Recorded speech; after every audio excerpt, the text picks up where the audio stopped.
All right. All right, we in here.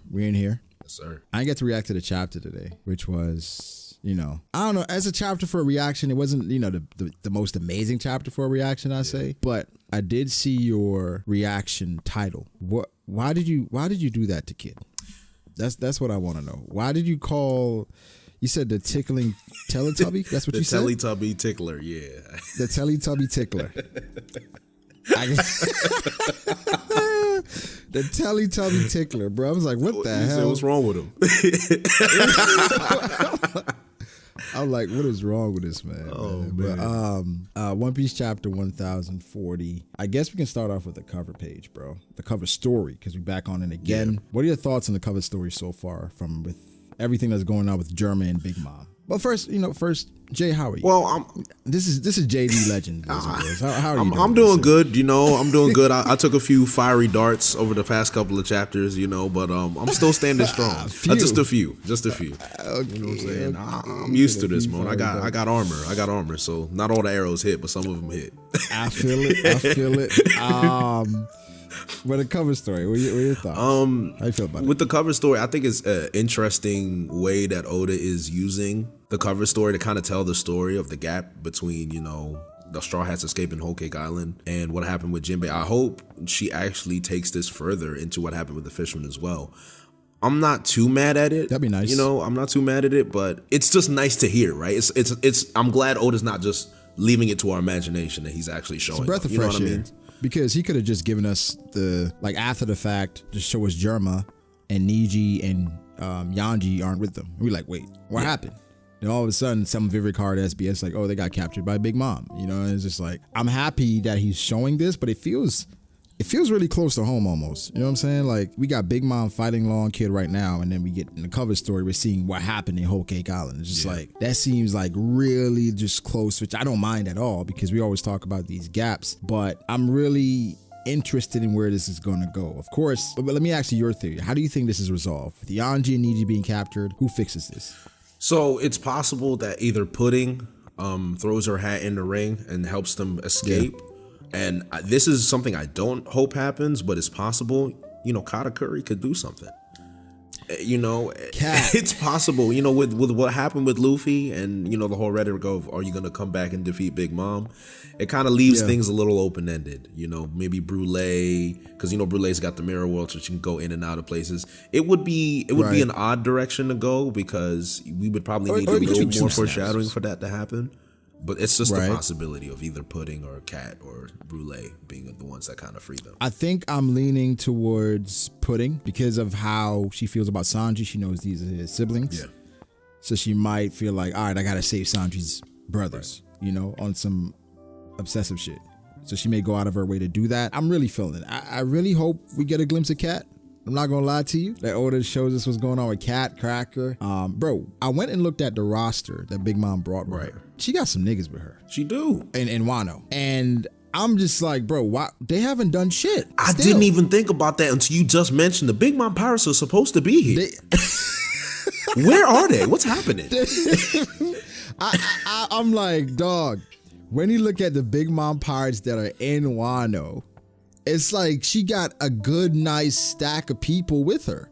You got with Smoothie, Snack, Pedro, we saw what he was doing, Daifuku, Compote, Montdor, Amand, Galette, Cinnamon, Citron, Raisin, Flampe. Bro, there's a lot of people here, and none of them have done anything other than Perospero. How did Perospero get here, and we've had a whole war, and nobody's shown up still? Nobody else.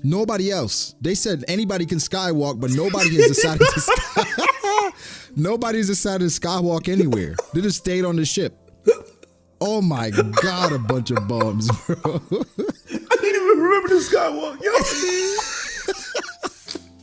Anybody can skywalk. That's what they said. But nobody has decided to skywalk over to Wano or Onigashima. And then you don't see that big fucking thing floating? You don't see that? I don't know, dog. They're just stuck there. I think they're scared of somebody else kicking them off again. They might have been taken out by Zunesha off screen. It might have been that.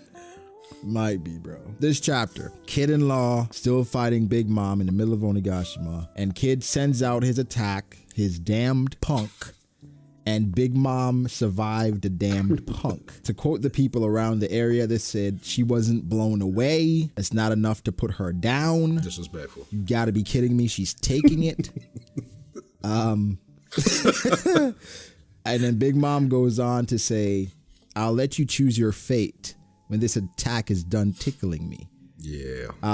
What are your thoughts on this thing with Big Mom not being defeated? And how do you feel about the Yonko now? Did anything change with Big Mom not like basically surviving all these devastating attacks? I don't think much has changed. I think with the way Oda is using Big Mom, it seemed like he wanted to get Big Mom out of the way while being able to give Kid and Law their shine, which I'm okay with, because I did think Big Mom being here with Kaido was overkill if the perception or the portrayal of the Yonkos is supposed to be what it is. Right. So I think that's why her crew is like stuck at the bottom of the waterfall. Exactly. Yeah. Because even imagine if they were like on Onigashima. Yeah, it'd be toxic because the Kibidongos are not going to stop them.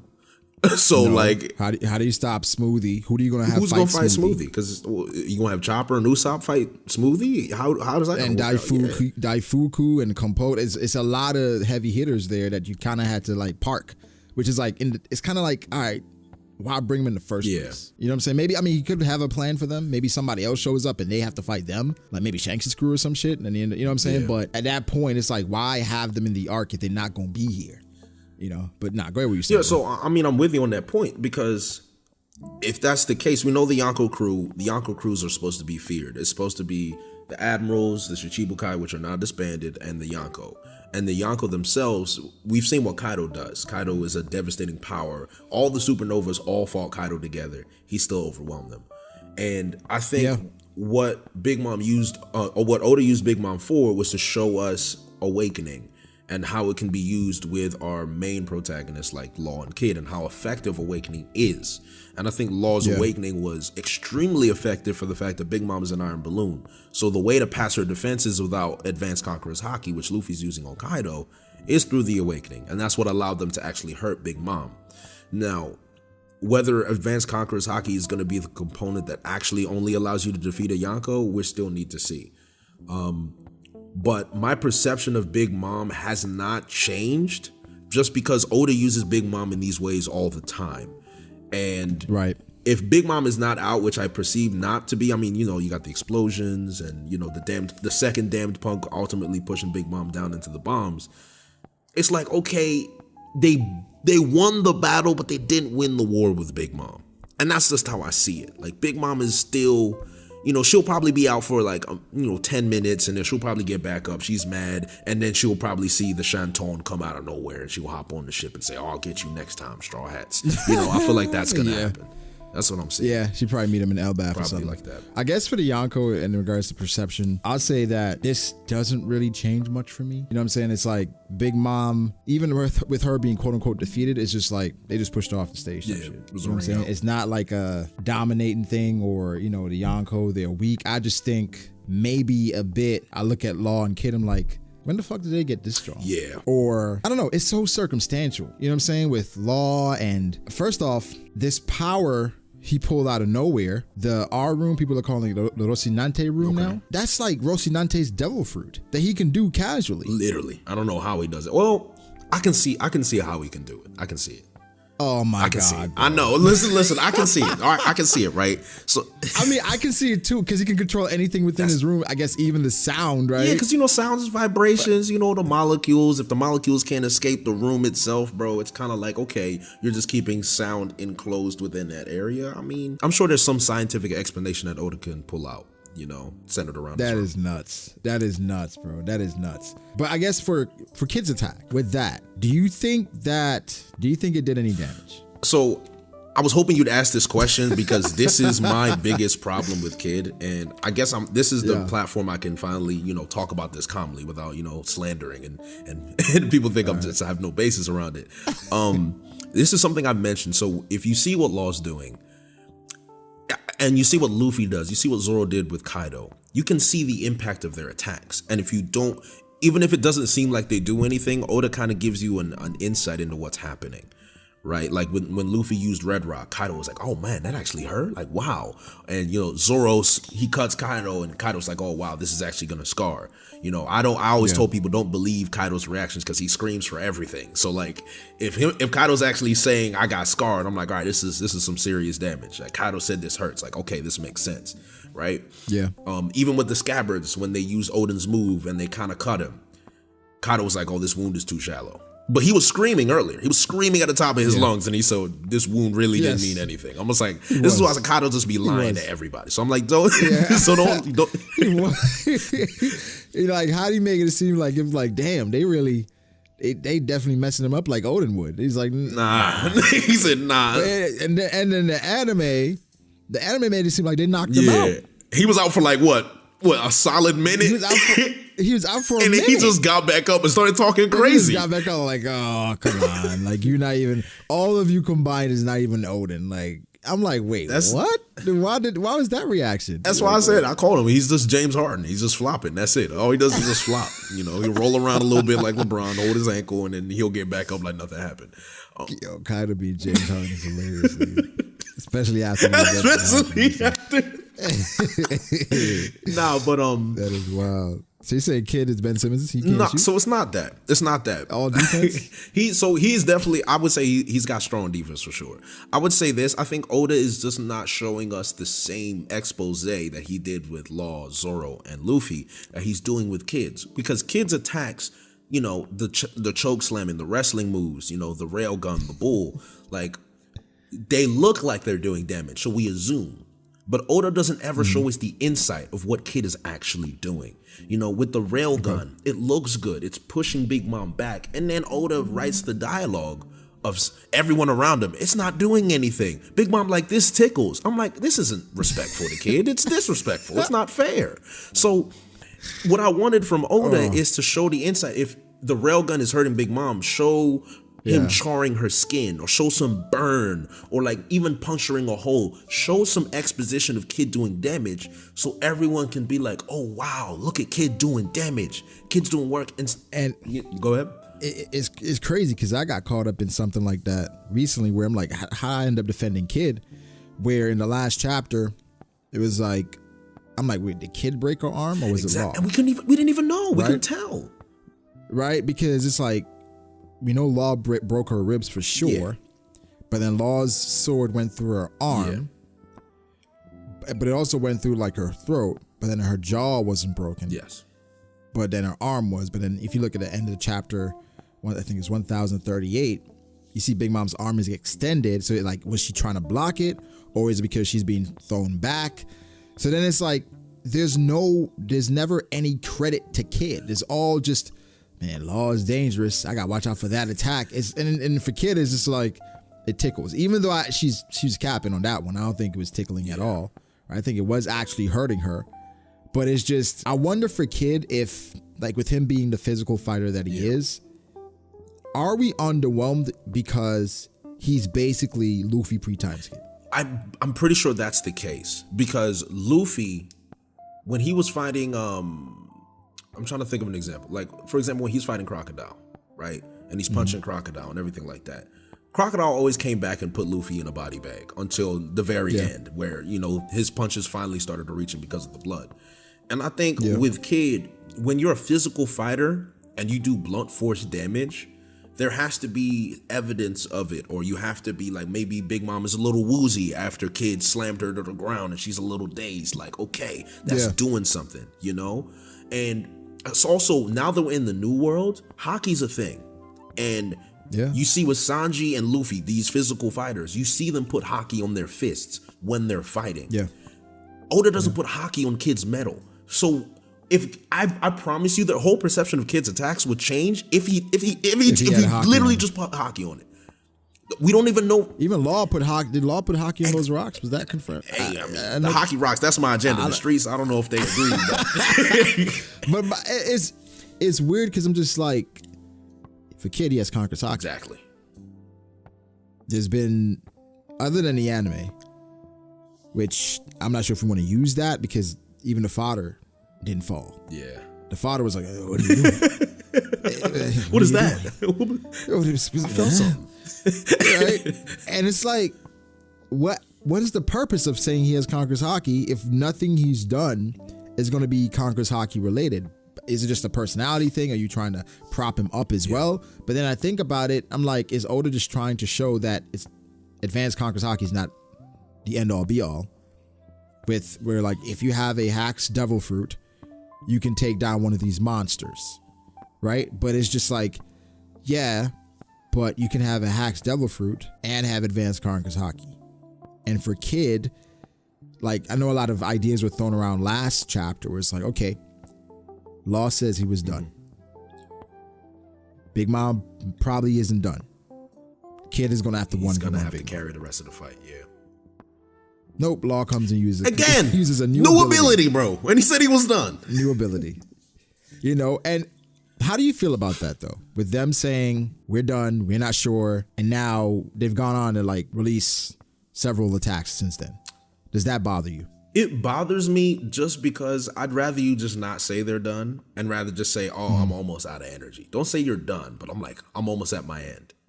You know, don't give us something so definite and then the next chapter is completely different. Now, I mean, that's definitely just nitpicking, and it is shonen, so this stuff does happen. So there's definitely some leeway you can give. But I guess what's bothering me the most about Kid in this context is it seems like Law is always the one that's doing more than Kid, when I believe it should be Law and Kid are equally doing things. And my issue with Kid is that I've always viewed Kid as at the bare minimum second behind Luffy. I don't think no one feels that no way one anymore. feels that way anymore. And then for people to say, oh, those expectations are wrong, I don't think they're wrong at all. I think that's how it's always been in the story until we're finally seeing it with our own two eyes. Why is that a thing? Why do people just shit on like this thing called expectations when you don't like something, or when you feel like something isn't that good? Or it's not. Where it's like, well, you guys are creating your own expectations. It's not Oda's fault that he's not living up to them. I think it's just a defense mechanism. At the end of the day, it's just it's a comeback that you can use that makes some kind of sense, but it doesn't hold weight in this argument because Oda's the one. I feel like sometimes it is valid for certain things. For some things, yes. Right? For certain things.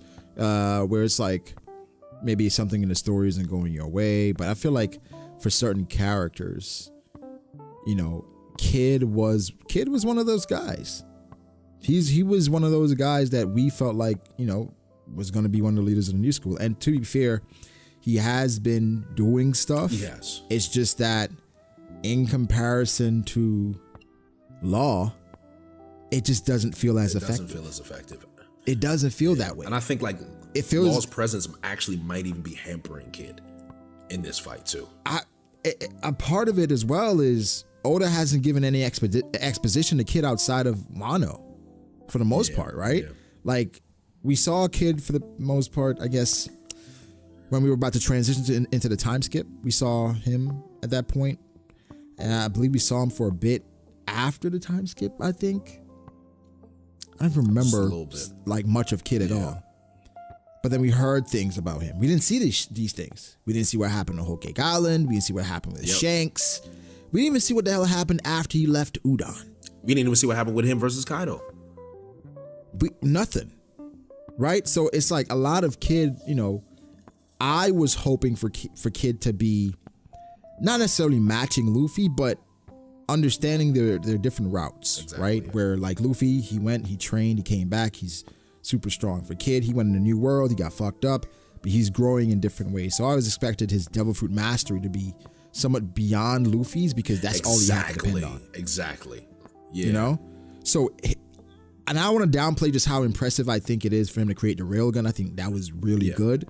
It's just that Law made a fucking sword that went from Onigashima to Wano, and the crater is large enough it's making Big Mom look small. These Mihawk-esque feats that Law's been showing since Punk Hazard when he cut mountains. He's been doing this for so long, and you see it, and he's doing it against a Yonko. And I'm like, this is the stuff kids should be doing. This is what kids should be doing. The crater is so large, it makes Big Mom look small. That's what Law did.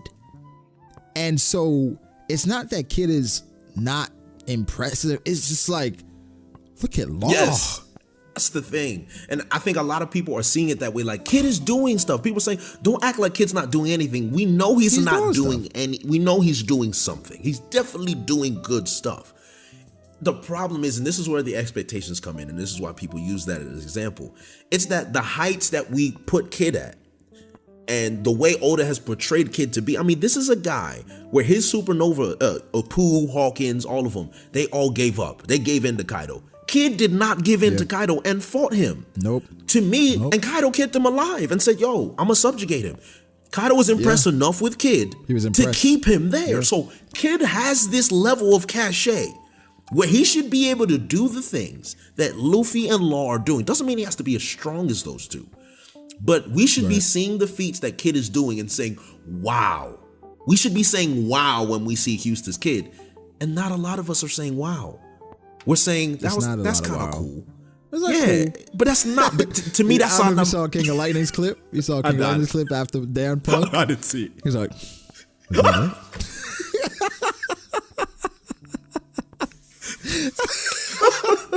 he said, "Damned Punk." Is that it? I'm like, damn. Yeah, it's like, but the thing is, Oda kind of fucked up. Not fucked up, but Oda kind of fucked up with Kid on that one, bro. Because you got Kid going after Law. And Law, again, the sword went from Onigashima to Wano, where everyone's like, yo, what the hell is Gen that? Ichimaru from Bleach, his son, come on. Expanded crazy. And then we saw Kid with Damned Punk. And it's like, okay. I mean, that's cool. I like rail guns, you know. I like lasers. They kind of cool. That's dope. That's dope. But it's like, well, Law, though. Yeah. Like, I think maybe that's part of the issue. But also with, like, people talk about Kid and how Kid is so strong in the Law because Kid has been having some one-on-one moments with Big Mom. I'm like, well, we can't forget about when Kid was fighting himself with Hawkins and all that shit. Law was like, hey, man, you got to pull your weight. So Law had to hold it down for a little bit with that whole tussle with Killer and Hawkins. And he was basically fighting Big Mom by himself because Kid was a liability. Yeah. So they've both had their moments, I think. And for the most part, I have them roughly equal because I think Kid's abilities really are powerful. Big Mom had to dodge the bull. As funny, as funky as you think it is, she didn't want to get hit by it. She's like, nah, I don't want to get hit by it. And that was, I don't know if she's ever done that, where she felt like she don't want to get hit by an attack. Yeah, and I think it's because other than the Zoro. Yes, and I think it's Law's ability negates her iron balloon. So she's vulnerable. Oh yeah. You know what I mean? So she can't just be taking Kid's physical attacks willy-nilly. She can't take them willy-nilly. Do we need more explanation with that? Where it's like how impactful Law's ability is in regards to her being hurt now? Because in Whole Cake Island, it felt like, I mean, Gear 4 didn't do nothing. I didn't. She had to be vulnerable first. Like, whatever that is, whether it's hockey, that iron balloon, whatever it is, like, it stops her from getting hurt. So the moment Law used his awakening and it punctured it, like, whatever he did with the acupuncture, it made her vulnerable. And that's when the steel beams dropped on her. She was damaged. Like, she took damage from the steel beams attack that Kid did. And I think it's been the case every time he uses acupuncture, she's vulnerable. And that's when Kid can really strike.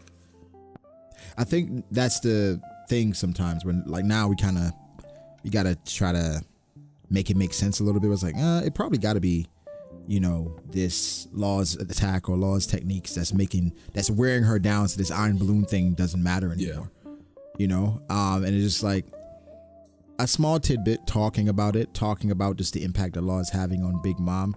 Because, I mean, at the end of the day, like I said, you're going to have people that are going to be against power scaling and say, why do we care about power scaling? Yeah. And that's like asking, why do we care if things make sense? Yes. And then when you bring a valid argument as to why you want things and how conflict resolution is important in One Piece, the rebuttal is, well, it's a shonen. And it's like, yeah, sure. But then it's like, just say it doesn't make sense. Right? If it doesn't make sense, it doesn't make sense. Yeah. But it's like, You just want the conflict resolution to make sense. Right now with Big Mom and Kid-in-Law, I'm not going to say it doesn't make sense. I would have liked some more explanation as to why things are happening. But for the most part, I understand where Oda's going with it. It's a new generation. They're surpassing the old generation. But now they done threw with Big Mom into a point where she's now like, she got regrets. Like, she's blaming Roger.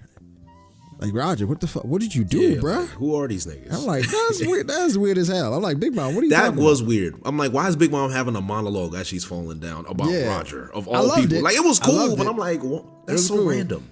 It was out of nowhere. I guess before we get to that, Big Mom, when she was getting hit by the attack, it looked like she's releasing Conqueror's Haki in the middle of it. Do you think this is a indication that Conqueror's Haki can be used as a defense mechanism? If you're like expelling it? Because she's getting hit by it and it's like a lot of black lightning is being released. I'm like, is that intentional? Is that because she was about to die? What do you think about that? I think that could be the case, because if you can code it to use it as an attack, I believe you'd be able to code it as to use it as a defense as well. I think it can work both ways. So she's probably trying to lessen the impact by expelling it. Yeah, and that's it could be the key to why her and Kaido are they've always had this notion of being impenetrable and undamageable, because they probably they mastered it to the point where they can maintain that coat. Yeah, it's always there. So when Luffy's using Advanced Conqueror's Haki, now it's coat against coat. Do you know? And now it's just like, all right, whose coat is stronger? And it's like, if you look at Roger and Whitebeard, when you see the two clash, I'm like, that's what's going on here. You know, I used to have an issue with the age thing, like with people being so young and competing against these grizzled vets being in their prime. I feel like when I look at it from a perspective of, like, let's go to the NBA. I think I know where you're going with this. Yeah, you got niggas like John, yes, sir, right? And even Derrick Rose when he was really young, and you got people that are super young that are competing with superstars in the league that have been doing it for years, and some would say they're just as good, if not better, than some of them. So it's just like, for Luffy, there's a thing where it's like, he just learned Advanced Conquerors, but Luffy's special. He's a special talent. Yeah. He's a star. You know what I'm saying? So it's just like, I don't have an issue with them competing like this anymore, just because it's possible. It's possible that you can have somebody, a young upstart, because they've been around for years, a while, and nobody has been like this. Luffy is just one of one. You know what I'm saying? He's different. And so, like, I've gotten to the point where I've stopped kind of comparing, like, people to Luffy. Like, so even for Kid-in-Law, where they're combining and they can't even put Big Mom down, for real, and Luffy's about to solo Kaido, that just shows a separation. Exactly. And that's how it should be, I think. But let me ask you this. Is that okay for the story where Luffy is head and shoulders above everyone else? Because I guess not even Roger was head and shoulders above everyone else, because Whitebeard was right there. But I guess Blackbeard would be that. I was about to say, because if you think about it, and this is what I've been telling people for a long time, I've been saying Blackbeard is top one since post time skip for a very good reason. I'm telling you, this guy is different. He's a different being. Like, he beat Ace. People don't understand. People underestimate Ace because he lost to Blackbeard. I'm like, but people think Ace he's is trash. Not trash. Ace is serious. Like, he's a serious fighter. I don't think people think Ace is that strong. Honestly, I don't think people think. I think a lot of people feel like Ace would lose to current Kid, current Law, current Sanji, current Zoro, current Jinbei. Even though he beat Jinbei back in the day. You know what I'm saying? If you use anime, Jinbei fell first. It's technically a tie 5-day fight. Jinbei fell first. Okay. If you hey man, I get the dub. You fell first. Okay. But I don't think people look at Ace that way. I think people look at Ace. A lot of people are saying that Luffy could beat Ace coming out of the time. So I think what hurt Ace is the Akainu thing and how Akainu kind of overwhelmed him. But at the end of the day, people have to understand Ace's Vivi card was almost out already. Ace was literally on his last legs. They weren't trying keeping him. Yeah, healthy, like come on, bro. And then fell down. Come on, dog. And this is also it's Akainu, bro. This guy was fighting Whitebeard. Okay, if he's fighting Whitebeard, Ace is not supposed to beat somebody who's fighting Whitebeard. Like, that's not fair. Ace. I feel like I'm always defending Ace in regards to strength. So it's just like I just stopped doing it. But I'm like, yo, Ace. But then they look at Ace and like, well, Ace is fighting Yamato with Sea Stone cuffs, I believe. But she had on the cuffs back then. And it was equal. This is where sometimes I do agree with the guys when they talk about power scaling and how it don't matter sometimes. I'm like, they might be spitting. They might be. Bro, I think what people got to understand, it's like, for me, I want things to make sense. With power scaling, when I talk about it, it's jokes.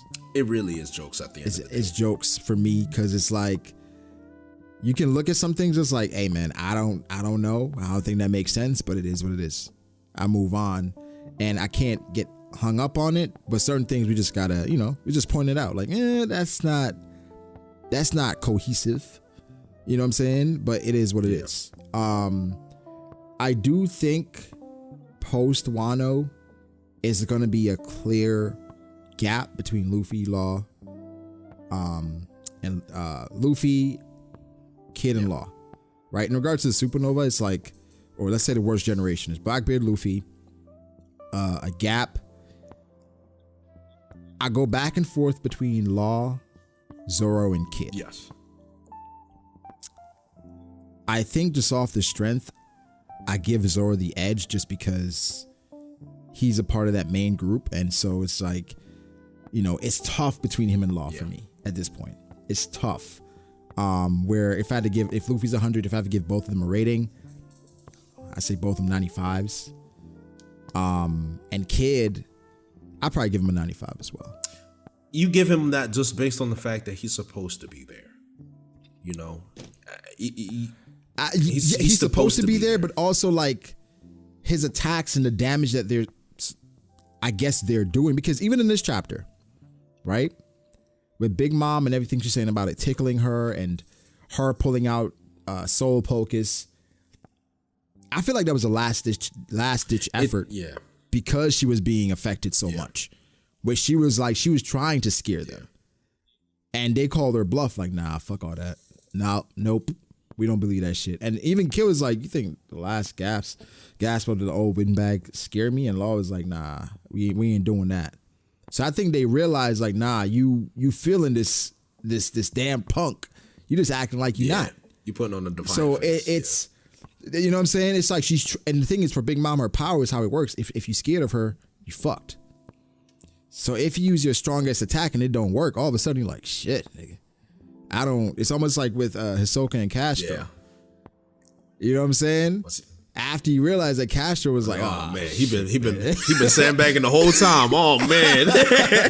Then he's like, I got you. I got him now. You know what I'm saying? With Big Mom, she was hoping to do that and it didn't fall for it, I think at the end of the day, Big Mom is still a monster, clearly, right? I guess we can talk a little bit about the dialogue that she's talking about with Roger, where she goes into this saying it's all his fault. And she's blaming him for starting this great pirate era. And it's almost like some of her frustrations over the years are coming out because she's talking about the kids coming up to defeat her. And she's also talking about how the One Piece, he didn't say much before he died. She's even questioning whether or not it's real. Where I'm like, I would have liked to hear more about Big Mom's deepest and darkest fears, because now I'm like, is it gonna go to the Mother Carmel stuff? You know what I'm saying? Like, are you just so concerned about whether or not it's real because you're worried about whether or not you can accomplish your dream? Because it seems like a lot is hinging on like the One Piece. What did you feel about that last bit of dialogue by her? So I found it interesting because we know Big Mom already has a history with Roger, and the fact that Roger infiltrated Whole Cake Island, snatched the rope poneglyph, and dipped as is. So Roger's always been a thorn in Big Mom's side. And after he passed out, after everyone admitted, okay, Roger's the king of the pirates, all his contemporaries are probably looking on in envy, like, wow, this is everything I wanted to be. How? And he did it. How? Yeah. And then they're like, okay, well, he's out. Let me go find whatever made him the king of the pirates. I want to be the king, because Big Mom's always had that ambition. If you look at her backstory, I can get whatever I want. You know, that's really what makes Big Mom who she is. It's about her using her supernatural powers to dominate everything around her. But that is eluding and it's her eluding her. And then it's getting to the point where it's like, well, I'm chasing after this One Piece, and then these brats show up out of nowhere, and Roger started this great pirate era, and there's more people that are stopping me from being able to do whatever I want. Is it all worth it? Like, what am I doing? I thought I was the strongest. What's happening here? And I think Big Mom is, it's a little bit of doubt. You feel that. You feel the frustration. Yeah, there's a little bit of doubt in her. Because she's been around for a minute. That's like the most, I feel like the most human dialogue we've ever gotten out of Big Mom. 100%. As at least as an adult, where she's like, she even says it's so frustrating. And she even said, but something as well, she's talked about, does Wano hold some of the answers? Like, she's questioning everything at this point. That was some like riveting dialogue, because it was like, damn, Big Mom is like, shit, like these kids, and it's Roger, you started this. You did this. This is your fault, man. After she was saying that she's thrown away a lot of them like them in a couple chapters ago. But I want to see where Oda goes with it, because Big Mom, we're going to see her again this arc. I don't think in combat, but he's going to do something else with her. I guess at this point, Oda showed us some other things. One, Zoro is falling into the abyss. I guess he's going to hell. Yep. And it's not Brook. It can't be. No. It's not Brook. Because we see Brook here with Robin, and it seems like they're evading all the shit that's going on. Explosions and everything, yeah. And Zoro's by himself falling into the abyss. So whatever is going on with Zoro, it is definitely not Brook playing a trick or whatever. It's a lot more ghastly. It's a lot more serious than that. Did you have any thoughts as to what you think that will be? So it's interesting, because when I did see Brook, okay, so Brook's not the Grim Reaper. It's not a new power from Brook, which honestly would have been cool if Brook had like a Grim Reaper transformation. I'm like, damn, okay, Brook kind of saucy. Yeah. Nah, but it's very interesting, because I'm thinking about it now, and you know, a lot of people are saying if Kaido doesn't die this arc, then it's going to be a waste, because he's been wanting to die, and it's been one of the major themes behind his character. So it's interesting that a personification of death has shown up now, and it takes out Zoro, and it disappears. What is that?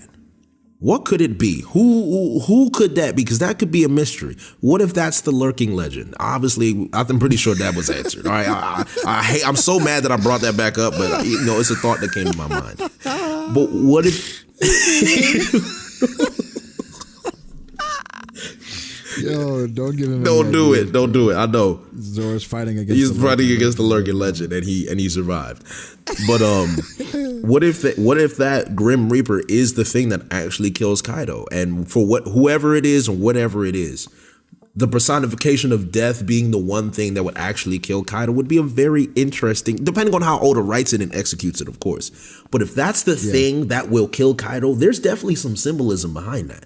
You know, it's definitely a symbolic way for Kaido to go out where Luffy defeats him, and Kaido's just laying there, and he's like, damn it, I can't die again. And all of a sudden, the Grim Reaper shows up.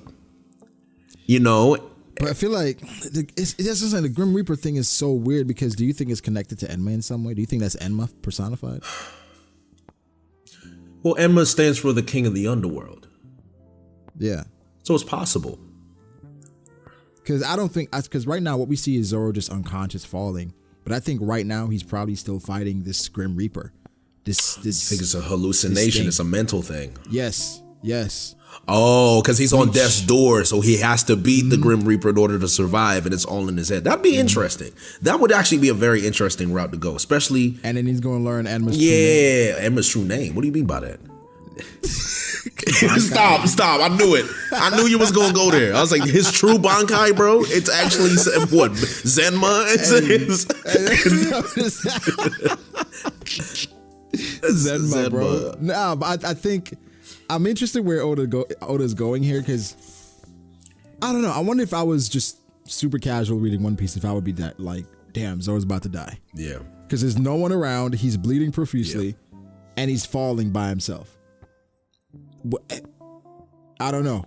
don't know. Did Sanji save him? Because we haven't seen Sanji. Where is Sanji's passed out, actually. Yeah, Sanji's passed out. We haven't seen where Sanji is. So I'm just like, what's going on there? We saw Orochi and we assume Hiyori. Yeah. Again, they're just still there. And Raizo caught a W. It looks just like. Standing there in the fire. He's just still standing burned there. out. Fukurokujo right, and Fukurokujo's like, come on, bro. Yo, come on, I'm tired. I lost. Get the water, bro. You tripping now. And we got the Oda box where he declared Kid and Law the victor. So that's a W. Morgans is writing that shit down right now. Where like Kid and Law took down the Yonko together, which is weird because I wonder how you're gonna divvy up the bounty, right? Because Kid and Law took down the Yonko together, but then you're gonna say Luffy took down Kaido by himself. Yeah. Luffy's already at 1.5. So at that point, let's say you give Kid and Law each a billy, then you give Luffy 1.5. Luffy goes to 3. Kid goes to what? Kid's at 1.4 and Law's at 1.5. Probably something like that. They probably have something similar to like that. But Luffy's just like, he's so clear. And then for Zoro and Sanji, I mean, would they have higher bounties than Kid and Law? No way, right? I don't think so. Zoro will definitely get 1 billion. I don't think Sanji will get 1 billion. No, I think he'll be around. I think he'll be so, like 800. 8, 9. 800. I think Zoro gets to definitely a billy. Luffy gets to 3 or 4. But yeah, I think big news, like, and I think some things are going to be misconstrued as well. Of course. So they may get bumps off of other things. I guess before we end this, we got to talk about the major shit at the end of the chapter where we got Momonosuke. Yes. And he's talking about Zunesha. And it's so subtle, it's so small, but he's saying that Zunesha is actually Joy Boy's companion that committed a crime 800 years ago, which we knew Zunesha was punished to walk because of a crime committed, but we did not know Zunesha's direct connection to Joy Boy, and that Zunesha was a nakama of Joy Boy. Let me just lay a few things out. So Zunesha was made to walk for 800 years, or made to walk. Joy Boy is Zunesha's companion. The person that could command Zunesha is Momonosuke. Does that mean the person that commanded her to walk is of Kazuki as well? And for Joy Boy wrote a letter to the fishman saying, hey, I can't do the shit you need me to do anymore. Somebody else gonna come and do that. Yeah. Was that because Zunesha? You know what I'm saying? How do you feel about this entire scenario? So I do have a few thoughts on it. And one of the theories that I've always had is that Zunesha was punished by Joy Boy. And it's a result of, because it's kind of like a Nine Tails Madara thing where Imu was the one that controlled Zunesha, right? And one of the connections that I made with it, if you look at the design of Imu's eyes, this is where we're getting into the tin pot stuff. If you look at the design of Zunesha's eye, when we saw before Zunesha destroyed Jack, and you look at the design of Imu's eye, that little glimpse, they both have the same little spiral in their eye, kind of like Mihawk. And I'm thinking that Imu commanded Zunesha to turn the tides of the war for, the 20 kingdoms or the Gorosei. Let's just say the Gorosei, for example. And Zunesha was ultimately the thing that turned the tides of the war against the D-Clan, and they won. And as a result of that, Joy Boy had to punish Joy Boy had to punish Zunesha. I say, I'm gonna need you to walk. I'm gonna need you to take a lap. Yeah. Like, you gotta take a lap. Take a lap. And that's tough though, because part of what's included here is Zoe. Yes. Right? Zoe is included here. So what I'm thinking about is, what if it's kind of like Kuma, where Kuma is going to the world government, but the world government doesn't know Dragon sent Kuma to the world. Yeah. Where Zunesha was, what if it was a sacrifice to protect other things? Where it's like Zunesha, in the eyes of everyone, committed a crime, but that was all part of the plan. And it looks like Joy Boy is punishing Zunesha, or whomever is punishing Zunesha, but Zunesha had to do that to protect Zoe. Because remember, Zoe, you can't even find it without a favorite card. Yeah. So how much of it is what we think it is, because we know there's something there that Oda isn't telling us.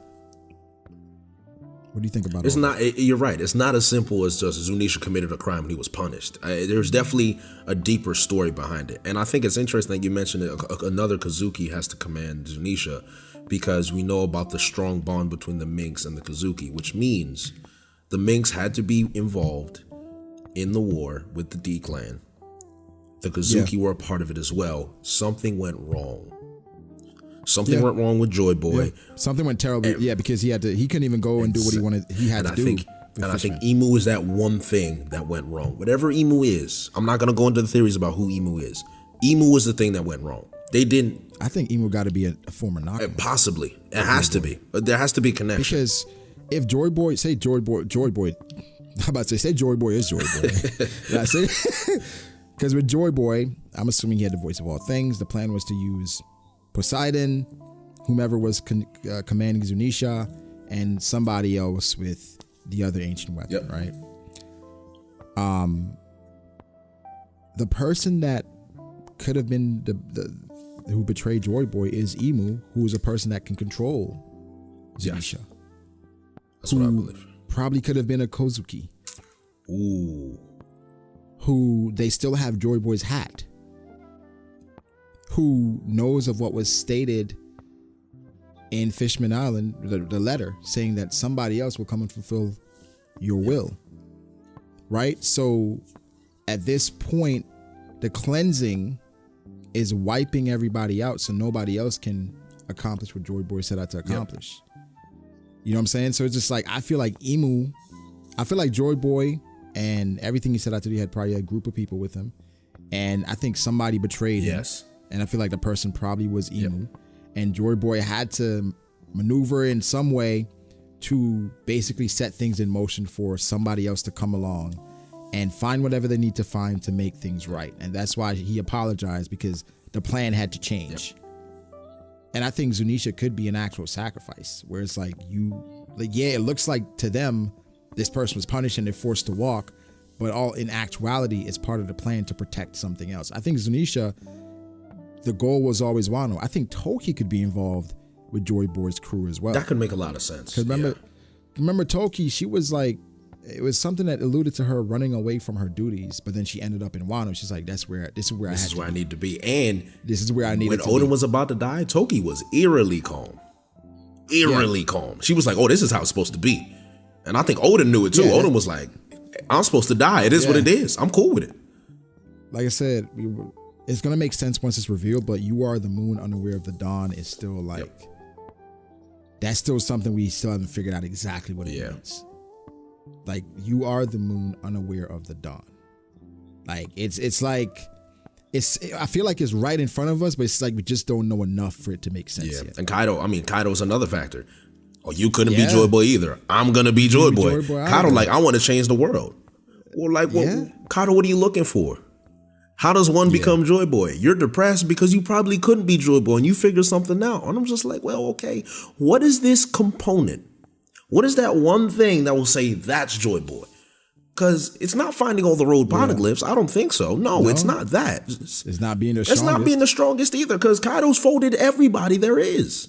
Yeah. So it's like, who? Yeah. So he's like, okay, if me being the strongest person out there and me being unable to die is not the case, well, then what have I been doing for all these years? And that's why he's so depressed. He's like, what have I been doing? That's crazy. Him and Big Mama coming to those conclusions. Exactly. Like, Big Mama's like, damn, what have we been doing all these years? Like, what was my purpose? Just to be strong and die? Is that it?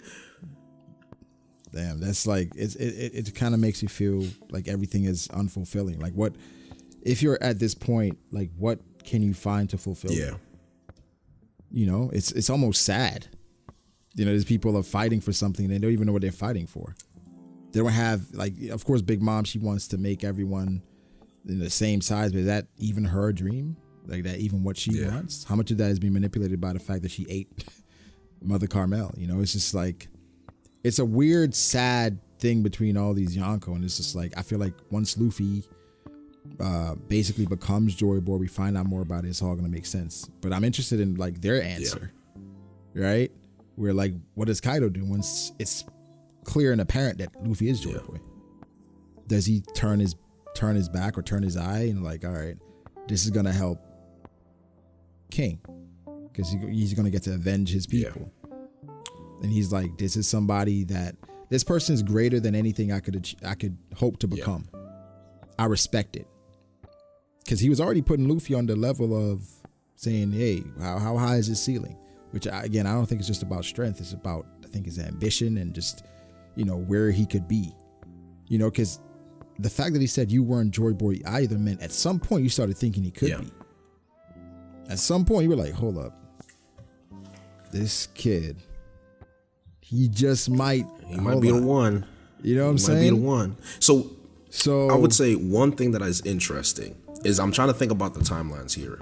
When Kaido found King, was that before or after he joined Rocks? Definitely after. Are you sure? I believe it's definitely after because it's after he got captured. It's after he got captured and he went to start his own crew. True. So it feels like it's after Rocks, after he had been around all these powerhouses. He's like, I'm gonna start my own crew. He's wide-eyed. I think it was like a renewed sense of life because his life was saved by Big Mom. It gives the feel that is after Rocks. It does, but I thought about. But also King's age. How old is King? Because I think they said he's 40 something. 40 something. Okay, because I was thinking Big Mom. Remember when she started off? She was also assembling a crew, and then she eventually got subjugated by Rocks. Right. So I'm thinking it could be a case that Kaido also got subjugated by Rocks. He was a hotshot like Ace. He was running around. I can do all this. He got subjugated by Rocks, and then whatever happened in God Valley might be the one thing that he learned about what Joy Boy could be. Big Mom gave him the fruit, and then he kind of ran away to escape or whatever. And after that, that's when they. So it depends on the timeline. I think it's King's age because Oda revealed King is 47, right? And so King, when he joined Kaido, he looked like he's about 12. Around that age, 13. And Rocks versus Garp. 40. When was that? Like 38, 40 years ago. It had to have been because Odin was 20 years ago. Odin was 20 years ago. Over 20 years ago. And then it was like the timeline is so long. And because Whitebeard was young too. Whitebeard wasn't that he seemed like he was kind of fresh off the Rocks thing, maybe like a couple of years removed. Yeah, so Rocks was 40 years ago. Okay. 40 years ago. So, is it possible? I think it's definitely right after. It's probably after. Right after. I wanted to see if Rocks had anything to do with it or not. And maybe because God's Valley was 38 years ago. From present day. So then if that's the case, King would be 9 or 10. Right. And he seems to be older when he meets Kaido. Interesting. Okay. I mean, you never know. Oda can draw a 10-year-old to look like that. Yeah, because when we saw Shanks initially in the flashback with Roger, he looked a lot older than we see him now. And when we see the flashback, because when we saw Shanks and Buggy back in early days of One Piece, Shanks looked like he's about 12, 13, 14, some shit like that. Now Shanks is much younger. So now he could change it. Do you typically rate the chapters? I do typically. I saw you say on Twitter that you know how to feel about this chapter, and I felt the exact same way. And I think after discussing it and really having the time to think about it, which is I always tell people as a reactor, you got to give me time. You have to give me time to think about this. You have to. People think your reaction is how you feel. It's like shit could change. I could talk to somebody. I could read some shit. Somebody could put a comment. I'm like, oh shit, I didn't look at it that way. You can't just go off the reaction, but you felt differently. Obviously, it's a fucking reaction. What do you expect me to do? Would it be a scholar in my first initial reaction? No, it's not gonna happen. Bro, that should be blowing me because they'd be like, yo, you didn't notice in the second on the second panel that Zoro did I'm just like, bro. Thomas your reading comprehension is bad. Jay always misses panels. Nigga, I'm reading in front of hundreds of people. I'm trying to speed up. I don't have time to sit down and read every panel like you do. Bro, imagine if you caught every single small thing. Oh, you read the spoilers. You know too much. You can't win. You can't win. People, you can't win. You can't win. Oh, it's tough out here. But yeah, Any final thoughts, Jay? I feel like we've covered everything in the chapter. Just for the rating, I guess. Now that we talked about it, I'd probably give it like an 8, Yeah. 7.58 overall. I think the Big Mom stuff is interesting when you talk about it more. It's pretty interesting for a character.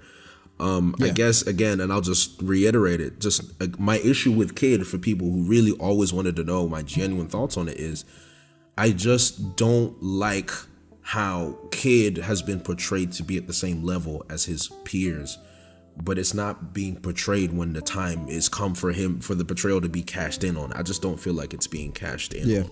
And that's my issue. And I'll take some blame in this, because I was one of Kid's. I had so many expectations for Kid. I was so ready for the Kid backstory and the magnetism and the awakening. And, you know, sure, maybe the way Oda applies it is not the way I would, but that's fine. Oda can still do what he wants.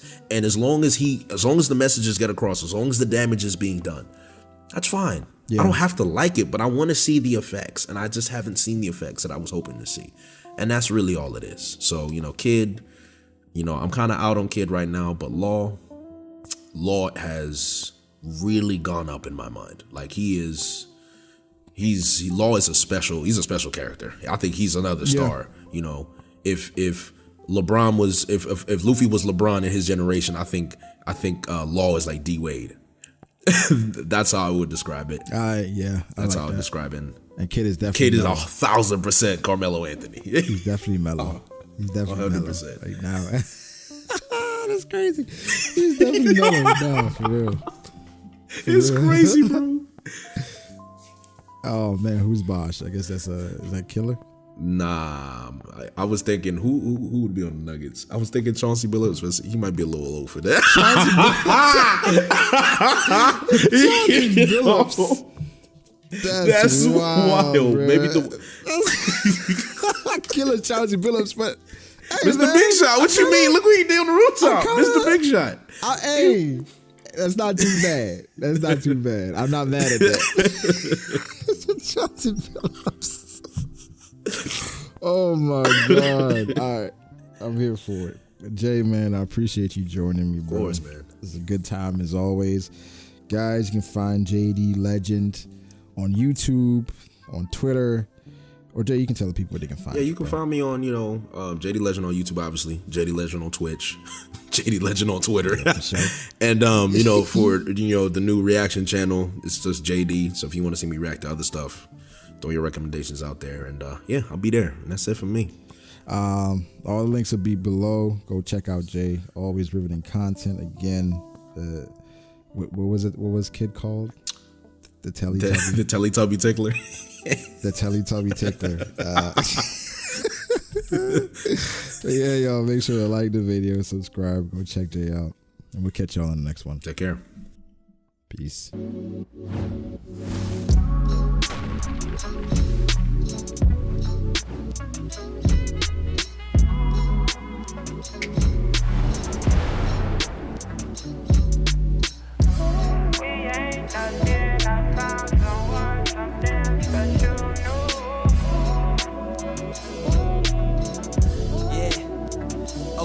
I start doubting me, I felt lost. I rewrite it.